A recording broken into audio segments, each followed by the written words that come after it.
Pavlov's aim was to discover what caused saliva to flow. He rerouted the salivary ducts to the outside of his dog's cheek so that he could collect and measure the spittle.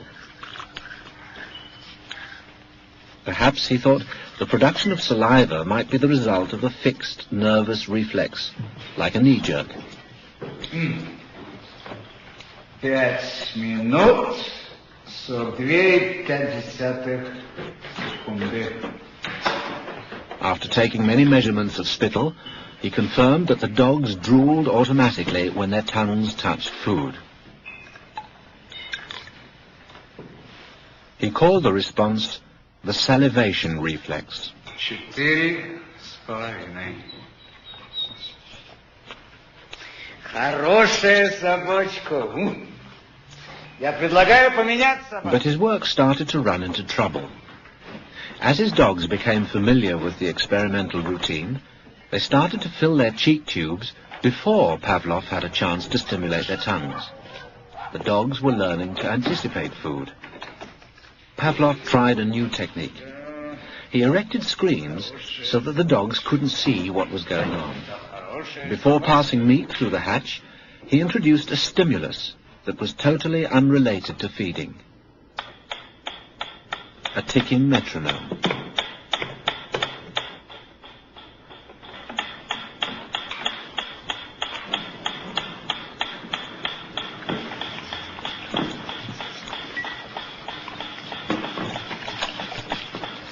At first, the dog dripped saliva into its cheek tube only when the food appeared.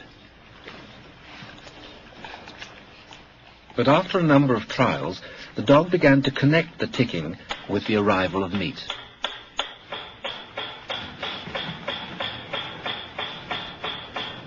Soon the sound alone made the dog drool.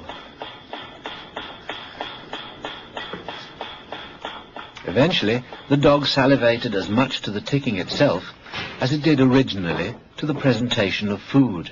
Полная. Идите сюда. Что я говорил? He called this new response the conditioned reflex.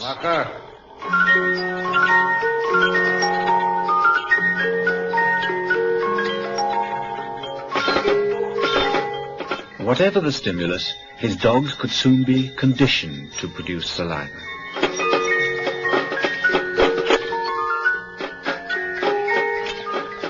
Pavlov believed that he had discovered how animals learned, even in the wild.